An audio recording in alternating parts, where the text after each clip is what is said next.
All right, so for today, we are just going to finish the notes that we started yesterday. So this is chapter 9, section 1. Basically, this is going to be part 2. And we got through several of the examples. So we started looking at factorials, and we were on example 6 in class. All right, so we're going to evaluate the factorial expressions. So we have n factorial over n plus 2 factorial. Now, what these are, without numbers, what I like to do is to kind of rewrite them.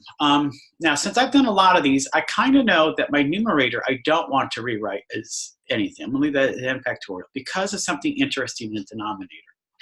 So remember, factorials just mean multiplications by one less number all the way until 1. So in the bottom, if I start with n plus 2, and I multiply by the next number, is going to be 1 less. Well, what's 1 less than n plus 2? It's really n plus 1, okay? Again, now I'm going to multiply by 1 less, so I'm subtracting 1, and that's really n. Well, look at this. I get n, so everything after that is really a factorial. Now, here's the important part.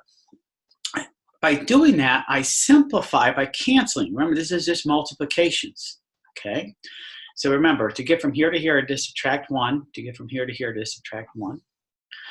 And what we are left with is, in the numerator, I need a placeholder over n plus 2 times n plus 1.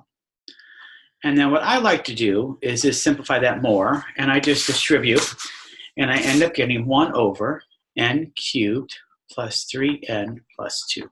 And there is my final answer for this problem. All right, so here's part B. All right, so looking at this problem, so I look at which one's bigger, and it looks like the numerator is the bigger one, okay? Plus 1 is bigger than minus 2, right? So I'm going to do the same trick here. I'm going to expand the bigger one. So in the top, we have 2n plus 1.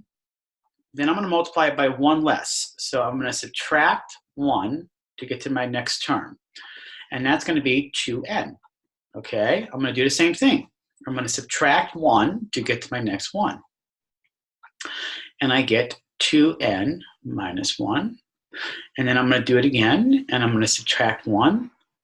And then I end up getting 2n minus 2. Oh, look at that. I can stop there and write 2n minus 2 factorial over 2n minus 2 factorial.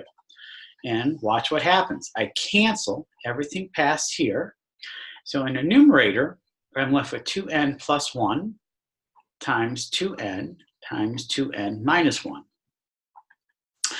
And then what I like to do is I'm going to multiply these two things together first. So that's where I get 4n squared minus 1. I distribute, I FOIL, times 2n. And then when I distribute again, I get 8n cubed minus 2n. And there is my final answer. Okay. All right, why don't you guys practice 6 first and try to get those, and then I'll show you my answer. All right, welcome back. Okay, so which one is bigger, the top or the bottom? So the top is bigger, so I'm going to rewrite the top. So my first term is n, then I subtract 1, and I get n minus 1. Ooh, I can stop there. Put n minus 1 factorial over n minus 1 factorial. All right, cancel everything that I can cancel, and then I'm left with n. Done. All right, part B. So again, I'm just going to kind of simplify the bigger stuff. So in the numerator, that's 4 times 3 factorial. Ooh, I can stop there because look what's on the bottom, 3 factorial. On the top, I have n plus 1 times 1 less, which is n, times 1 less. Ooh, I can stop because there's n minus 1 factorial. All right, now let's go cancel crazy. The 3 factorials cancel, and the n minus 1s cancel. So I'm going to be left with in the numerator 4 times n plus 1 times n. So when I simplify, I get 4 times n squared plus n, and I get 4n squared plus 4n. And there you go. All right, next part of the notes talks about series. So what is a series, and how do we use notation to represent a series? Now, a series is different than a sequence. A sequence is a listing of numbers. A series is the sum of those terms in a sequence. Okay, so that is a difference. So for example, a sub 1 plus a sub 2 plus a sub 3 plus a sub 4 plus all the way to a sub n, all the way to infinity is called an infinite series. A series is what's called finite, means it stops. And then we have what's called a partial sum, because it doesn't go on for infinity. All right, so for example, if I wanted to add a sub 1 all the way up to a sub n, that is called the nth partial sum, because I'm stopping at a sub n. If I have a sub 1 plus a sub 2 plus a sub 3, that's called the third partial sum, because I'm adding up to 3. And this is all the way up to the fifth partial sum, because I'm adding up to 5. Now, really, the partial sums corresponds to the number of terms that you add. So keep that in mind when we do one of these problems. Okay. Now, sometimes I don't want to write all of those plus signs, and I want to make a little bit of a shortcut. When I write shortcut notation for adding, this is called summation notation, often called sigma notation because of this Greek letter. This Greek letter is the capital Greek letter sigma. Okay, so this is where we start. This is the starting index, and this is the ending index where we end, and this tells you what to do. So notice I start at 1, I plug 1 in. It's a sum, then I go to my next one, all the way up until I stop at n. Okay. The different ways to do the same thing. So I could say find a sub 1 plus a sub 2 plus a sub 3, or I could say find the third partial sum. Okay, or I could actually write it like this. Find the sum from n equals 1 to 3 of a sub n. All of these mean the same exact thing. Okay. You can use the letter I, you can use the letter K, you can use the letter P. You can start at 1, you can start at 0, wherever you want to start at. Okay, so keep that in mind. So here's example 7. So find each of the following sums. All right, so part A says we want to sum from I equals 1 to 4 of this quantity. Okay, so notice the 3I is in parentheses, or right next to the summation, and this is a plus 1 at the end, so it's not really inside. So be very careful of the order of operations. So here's how I like to do this. I like to start at 1 because that's my starting point, and I simply plug in 1 for I. Okay, and then I'm going to add 1, so I get 3 plus 1, and I get 4. Then I move to my next one. So I have 3 times 2 plus 1, and I get 7. And then I go to my next one. And I have 3 times 3 plus 1, and I get 10. And then my last one, I have 3 times 4 plus 1, and I get 13. So what this really says is, find the sum of 4 plus 7 plus 10 plus 13, which equals 34. And that's all there is to that. All right, so B, find the fifth partial sum. So I'm going to add 5 terms. Now notice my starting point is now at 0.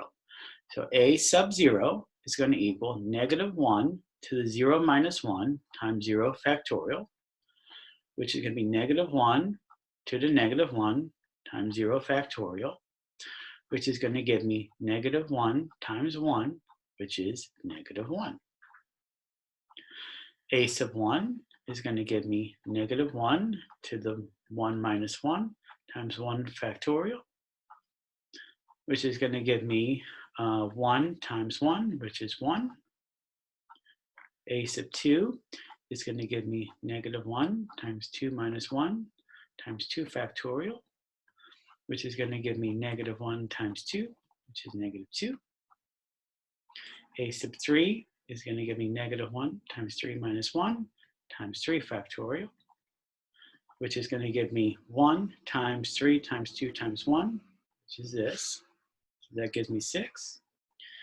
Then a sub 4 gives me negative 1 times 4 minus 1 times 4 factorial, which is going to give me negative 1 times 12, that's going to be 24, which equals negative 24.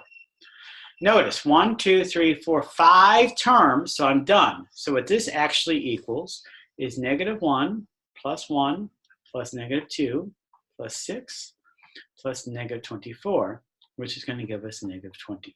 And there is our answer. Okay. Example 7, or practice 7. So I want you guys to try these two. So find the sums for 5A and 5B. All right, quick note though, on 5A, make sure you put that in parentheses there. Okay. All right, so let's find this from 2 to 5. So we want a sub 2, you could say, because this is your first term. So that's going to be 2 plus 2 cubed, which is going to be 10. A sub 3 is going to be 2 plus 3 cubed, which is 29. A sub 4 is 2 plus 4 cubed, which is 66. And a sub 5 is 2 plus 5 cubed, which is 127. And notice I stopped there because that's the upper limit. So this translates to 10 plus 29 plus 66 plus 127, which is going to equal 232. And you're done. All right, part B. Find a third partial sum. So we have a sub 0 equals 2 over 0 factorial, which equals 2 over 1, which is 2.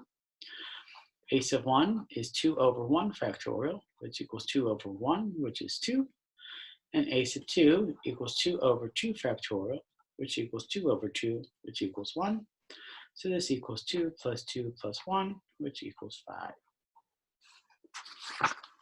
Okay, so now let's try actually writing that sigma notation. All right, so if you notice in this, the only thing that's really changing is this thing here. And notice it's always going up by 1, right? So here's how I like to start it. Here is my summation, and I just start writing this. The 12 is always there. That stays constant. The 1 is always there. What changes is this one. So I'm going to make that an n. All right, now, where does this first one start? It starts at 1. Where does it end? At 11. And then you're done. Okay, so let's try this again. Notice this changes. So you're going to have that n. They're always squared. Now, here's the issue. Notice how the signs change. So we need that negative out front. This is the alternating series, right? Since the first term is positive, you need to start this at either n plus 1 or n minus 1. Okay. If the first term was negative, you could start that at n. And then you pop a sigma out front. Now where are we going to start? Starts at 1 and it stops at 14. And then you're done. All right, why don't you guys practice 8?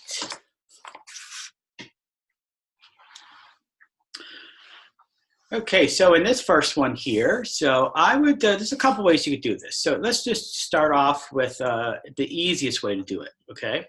So we notice we have n always to the 4th power, okay? Where am I starting n at? It starts at 3 and it stops at 11. Now you could have done something else. What if you're one person who always likes to start at 1? Well, if n is 1, how do I get 3? Well, I have to add 2 to it, and I'm still raising to the 4th power. Now, but where do I stop at? Since I'm starting at 1 and not 3, I have to stop at 9. Watch this. When I plug in 9, I get 9 plus 2, which is 11. So that works too. All right, so notice here, we always have a 5 over what's changing is the n. We have an alternating series. The first term is positive. All right, where am I starting my n at? At 1, it's stopping at 17. All right, there you go. And that is your rest of your notes. Now you can go ahead and finish your homework. So this was part 1's homework, and this is now part 2's homework. So you can finish this homework assignment.